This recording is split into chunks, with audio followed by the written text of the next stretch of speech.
सर्व मंगल मांगल्ये शिवे सर्वार्थ साधिके शरणे त्र्यंबके गौरी नारायणी नमस्तुते। जय माता दी। आप सुन रहे हैं श्रीमद् देवी भागवत महापुराण से द्वितीय अध्याय की कथा में श्रीमद् देवी भागवत के महात्म्य के प्रसंग में सैमंतक मणि की कथा। सर्वप्रथम देवी का ध्यान करते हुए आप सब मेरे साथ बोलिए, श्री जगदम्बिकाय नमः। ओम ऐं ह्रीं क्लीं चामुंडाय विच्चे। ऋषिगण बोले श्री सूत जी से कि हे महाभाग सूत जी, महाभाग वासुदेव जी ने अपने पुत्र को किस प्रकार से प्राप्त किया और वन में भ्रमण करते हुए श्री कृष्ण ने प्रसेन को कैसे खोजा। हे सुमते, हे सूत जी, किस विधि से और किससे वासुदेव जी ने श्रीमद् देवी भागवत पुराण का श्रवण किया, आप हम लोगों को यह कथा बताइए।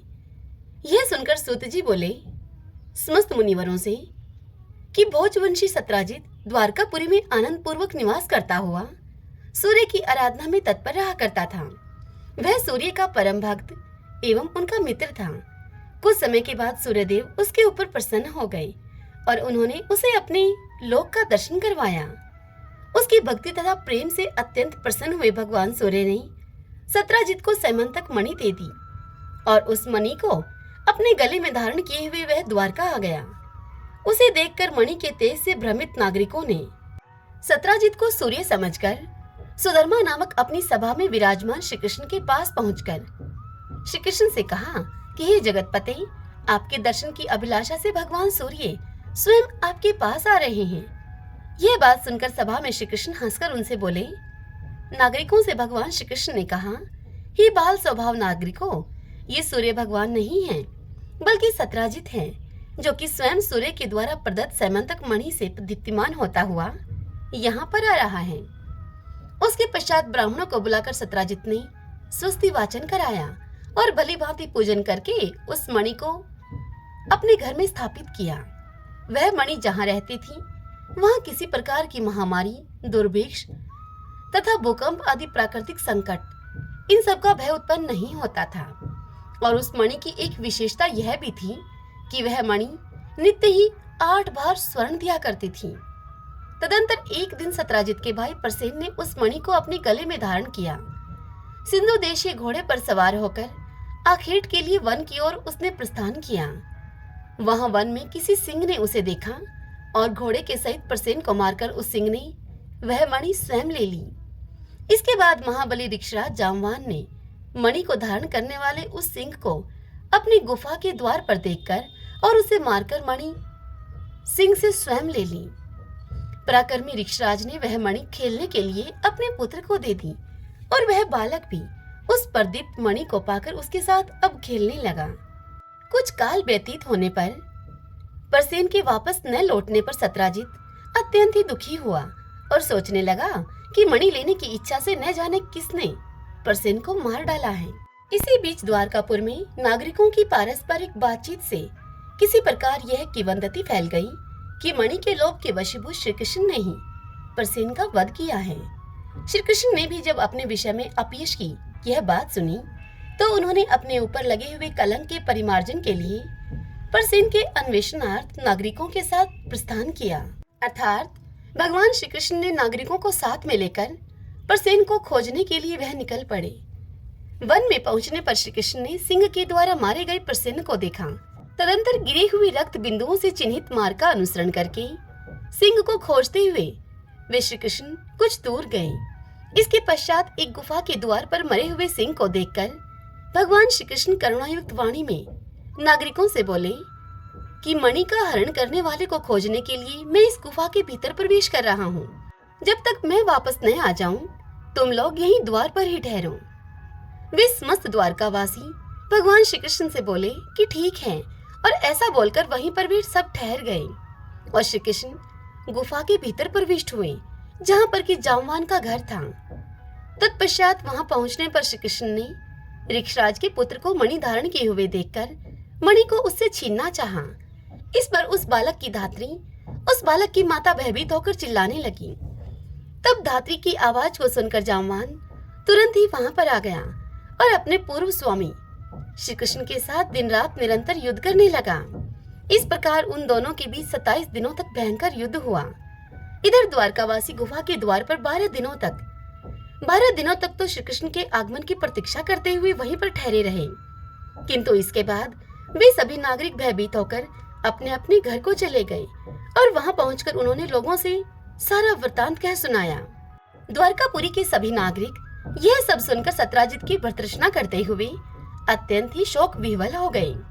महाभाग वसुदेव जी अपने पुत्र का वह समाचार सुनकर परिवार के सहित महान शोक से मूर्छित हो गए और बार बार अपने मन में सोचने लगे कि मेरा कल्याण किस प्रकार से हो। उसी समय ब्रह्मलोक से देवऋषि नारद जी वहां पर आ पहुंचे। वसुदेव जी ने उठकर देवऋषि नारद जी को प्रणाम किया और विधिवत उनकी पूजा की। देवऋषि नारद जी महामति यदुश्रेष्ठ वसुदेव जी से कुशल क्षेम पूछकर उनसे बोले कि आप क्यों चिंतित हैं, यह मुझे बताइए।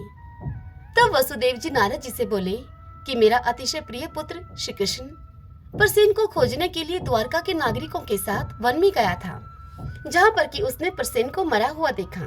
इसके पश्चात प्रसेन को मारने वाले सिंह को भी एक गुफा के द्वार पर मरा हुआ देखकर श्री कृष्ण समस्त नागरिकों को द्वार पर ही रोककर स्वयं गुफा के अंदर चले गए। बहुत दिन व्यतीत हो चुके हैं, किंतु मेरा पुत्र अभी तक वापस नहीं लौटा है, इसी से मैं चिंतित हूँ। अतः हे महामुनि नारद, आप कोई ऐसा उपाय मुझे बताइए जिससे कि मैं अपने प्रिय पुत्र श्री कृष्ण को प्राप्त कर सकूं। यह सुनकर नारद जी बोले, हे दुष्टश्रेष्ठ, आप पुत्र की प्राप्ति के लिए अंबिका देवी का ध्यान कीजिए, उनकी आराधना कीजिए। उनकी आराधना करने से शीघ्र ही आपका कल्याण होगा।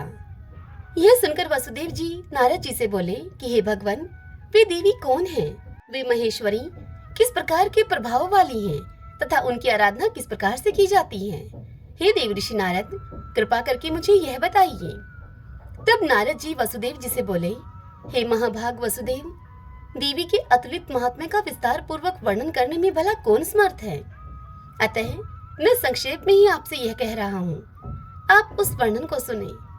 जो भगवती शाश्वत सच्चिदानंद स्वरूपा और परात्परा देवी हैं तथा जिनके द्वारा यह जगत व्याप्त है, जिनकी आराधना के प्रभाव से ही ब्रह्मा इस चराचर सृष्टि की रचना करते हैं, जिनका सत्वन करके भगवान विष्णु मधु कैटभ के भय से मुक्त हुए और जिनकी कृपा से वे विश्व का पालन पोषण करते हैं, जिनकी कृपा कटाक्ष मात्र से भगवान शंकर जगत का संहार करते हैं और जो संसार के बंधन की कारण रूपा हैं, वे ही मुक्ति को प्रदान करने वाली हैं, वे ही परम विद्या स्वरूपा हैं और वे ही समस्त ईश्वरों की भी ईश्वरी हैं। अतः आप नवरात्र विधान के अनुसार जगदम्बा की विधिवत पूजा करके 9 दिनों में इस श्रीमद् देवी भागवत पुराण का श्रवण कीजिए, जिसके श्रवण मात्र से आप शीघ्र ही अपने पुत्र की प्राप्ति कर लेंगे। इस पुराण का पाठ और श्रवण करने वाले मनुष्यों से भोग एवं मोक्ष दूर नहीं रहते हैं। नारद जी के ऐसा कहने पर वे वसुदेव जी मुनि श्रेष्ठ नारद को प्रणाम करके अत्यंत ही प्रेम पूर्वक कहने लगे। वसुदेव जी नारद मुनि से बोले, हे भगवान, आपके इस कथन से देवी महात्म्य से संबंधित एक अपना वृतांत मुझे याद आ गया, उसे मैं आपसे कह रहा हूँ, उसे आप सुनिए। पूर्व काल में पापी कंस ने आकाशवाणी के माध्यम से देवकी के 8वें गर्भ से अपनी मृत्यु जानकर भयभीत होकर अपनी भार्या के सहित मुझको बंदी बना लिया।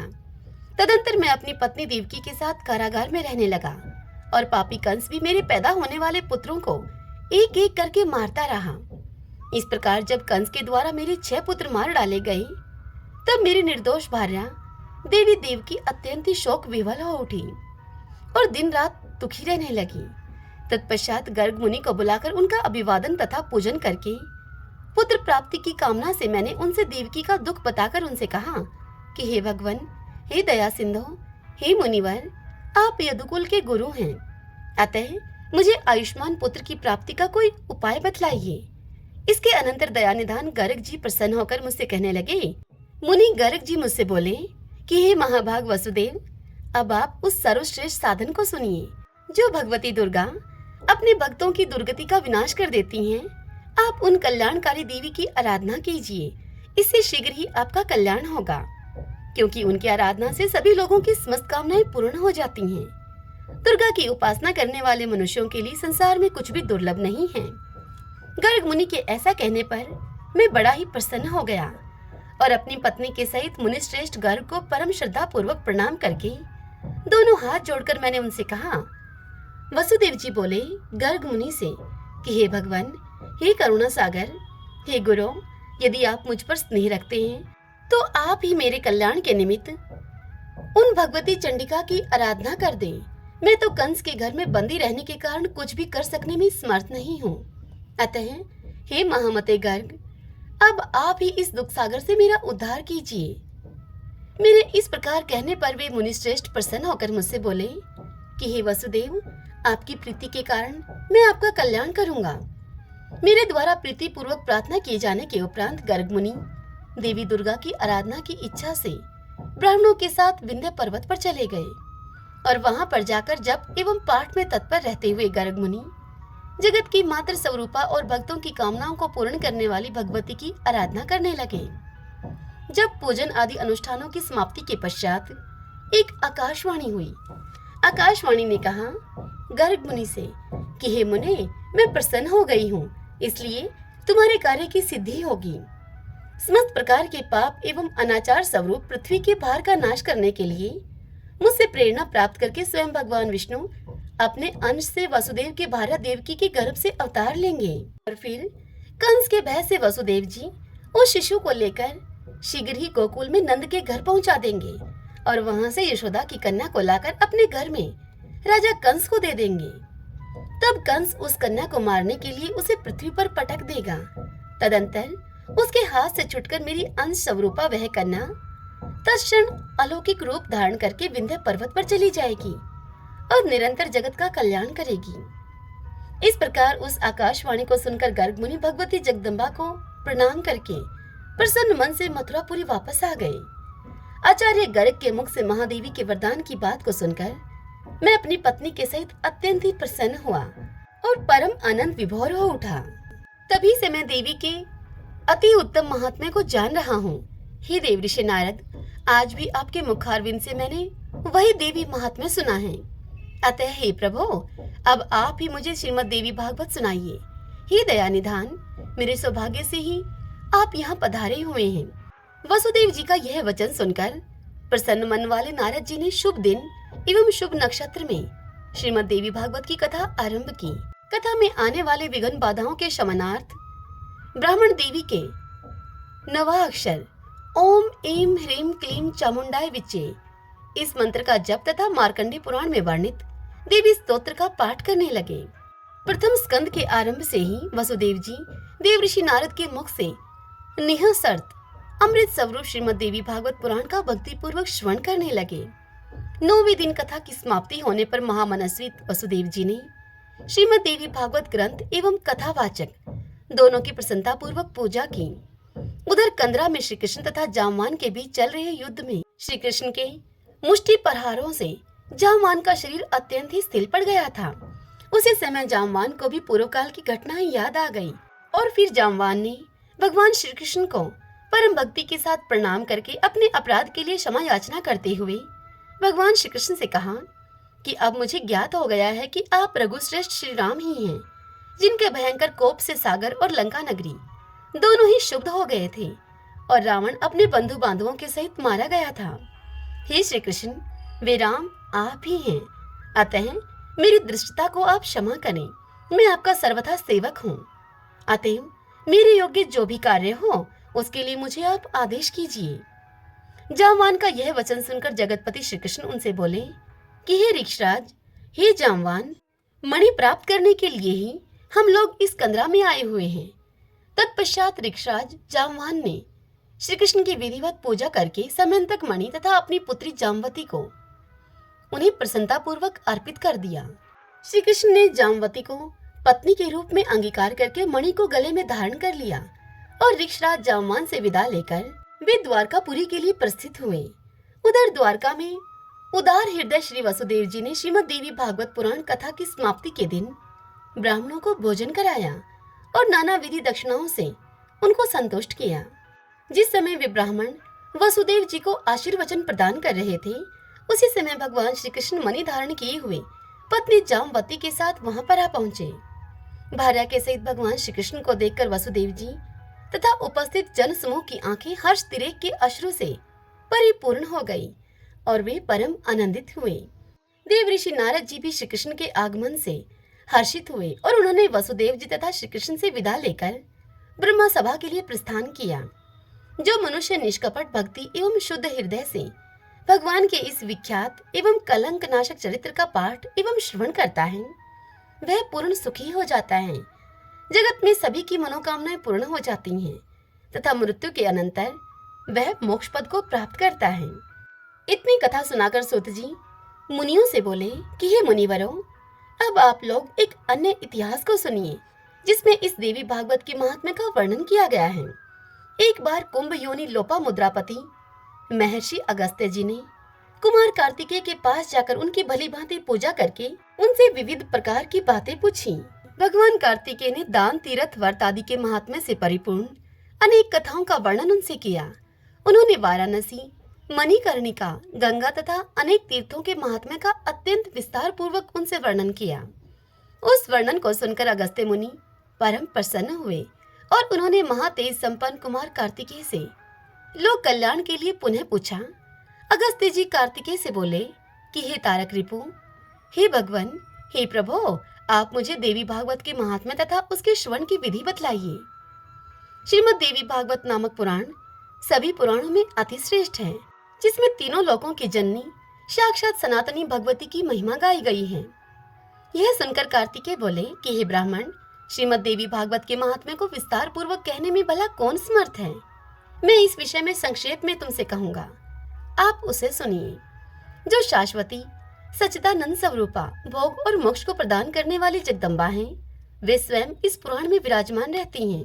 अतएव हे मुने, यह श्रीमद् देवी भागवत उन जगदम्बिका की वांग्मयी मूर्ति है, जिसके पठन एवं श्रवण से इस लोक में कुछ भी दुर्लभ नहीं है। विवस्वान के एक पुत्र हुए जो कि श्राद्ध देव नाम से प्रसिद्ध थे। संतान रहित होने के कारण उन राजा श्राद्ध देव ने वशिष्ठ मुनि की अनुमति से पुत्रेष्टि यज्ञ किया। तत्पश्चात मनु श्राद्ध देवी की भार्या श्रद्धा ने यज्ञ के होता से प्रार्थना की। उनसे कहा कि हे ब्राह्मण, आप कोई ऐसा उपाय करें जिससे कि मुझे कन्या की प्राप्ति हो। अतः होता ने मन में कन्या प्राप्ति का संकल्प करते हुए आहुति डाली और उसके विपरीत भाव के फलस्वरूप एक कन्या उत्पन्न हुई, जिसका नाम इला रखा गया। इसके बाद पुत्री को देखकर उदास मन वाले राजा श्राद्ध देव ने गुरु वशिष्ठ जी से कहा कि हे प्रभु, पुत्र प्राप्ति के आपके संकल्प के विपरीत यह कन्या कैसे उत्पन्न हो गई। यह सुनकर महर्षि वशिष्ठ जी ने ध्यान लगाया। इसमें होता का व्यतिक्रम जानकर वे इला को पुत्र बनाने की कामना से ईश्वर की शरण में गए। मुनि के तप प्रभाव और भगवान की कृपा से सभी लोगों के देखते ही देखते इला कन्या से पुरुष के रूप में परिवर्तित हो गई। इसके बाद गुरु वशिष्ठ ने पूर्ण रूप से संस्कार करके उसका नाम सुधुमन रखा। वे मनुपुत्र सुधुमन सभी नदियों के निदानभूत सागर की भांति सभी विद्याओं के निदान हो गए। कुछ समय बीतने पर सुधुमन युवा हुए और एक दिन सिंधु देशी घोड़े पर चढ़कर वे आखेट के लिए वन में गए। अपने सहचरों के साथ वे कुमार सुधुमन एक वन से दूसरे वन में जाते हुए भटकते रहे और फिर संयोग से वे हिमालय की तलहटी के उस वन में पहुंच गए, जहाँ पर किसी समय देवादिदेव भगवान शंकर अपनी भार्या अर्पणा के साथ आनंद पूर्ण मुद्रा में रमण कर रहे थे। उसी समय भगवान शंकर के दर्शन की अभिलाषा से मुनिगण वहां पर आ गए और उन मुनिगणों को देखकर पार्वती जी लज्जित हो गई। तब शिव और पार्वती को रमण करते हुए देखकर उत्तम व्रत को धारण करने वाले वो मुनिगण वहां से लौटकर वैकुंठ धाम की ओर चल दिए। तदंतर अपनी प्रतिमा को प्रसन्न करने के लिए भगवान शंकर ने उस अरण्य को श्राप दे दिया। अरण्य जंगल को कहा जाता है, वन को कहा जाता है। उस अरण्य को श्राप दे दिया कि आज से जो भी पुरुष यहाँ इस अरण्य में प्रवेश करेगा वह स्त्री हो जाएगा। तभी से पुरुषों ने उस वन में जाना त्याग दिया था और संयोगवश वहां पहुंचते ही सुधुमन एक लावण्यमयी स्त्री के रूप में परिवर्तित हो गए। अपने सभी अनुचरों को पुरुष से स्त्री तथा घोड़ों को घोड़ियों के रूप में रूपांतरित हुआ देखकर सुधुमन आश्चर्यचकित हो गए। अब वह रूपवती तरुणी वन वन में विचरण करने लगी। एक बार वह तरुणी बुद्ध के आश्रम के समीप पहुंची। स्थूल तथा उन्नत स्तनों वाली बिंब फल के समान लाल होठों वाली, कुंद फूल के समान श्वेत दांतों वाली, सुंदर मुख और कमल के समान नेत्रों वाली उस सर्वांग सुंदरी तरुणी को देखकर कामदेव के बाणों से बिंधे हुए अंगों वाले भगवान बुद्ध उस पर मोहित हो गए। वह सुंदर बोहों वाली युवती भी चंद्रपुत्र कुमार बुद्ध पर आसक्त हो गई और बुद्ध के साथ रमण करती हुई उनके आश्रम में रहने लगी। हे महर्षि अगस्त्य, कुछ समय के बाद बुद्ध ने उस तरुणी से पुरुरवा नामक पुत्र को उत्पन्न किया। इस प्रकार बुद्ध के आश्रम में रहते हुए कई वर्ष बीत जाने पर किसी समय उसे अपने पूर्व वृतांत का स्मरण हो आया और वह दुखित होकर आश्रम से चली गई।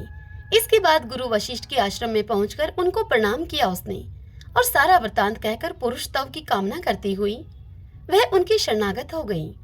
इस प्रकार सभी बातों को जानकर वशिष्ठ जी कैलाश पर्वत पर जाकर विधि विधान से भगवान शंकर की पूजा करके परम भक्ति से उनकी स्तुति करने लगे। स्तुति करते हुए भगवान शंकर की वशिष्ठ मुनि बोले, शिव, शंकर, करपदी, गिरिजा के अर्धांग एवं चंद्रमौली को बारंबार नमस्कार है।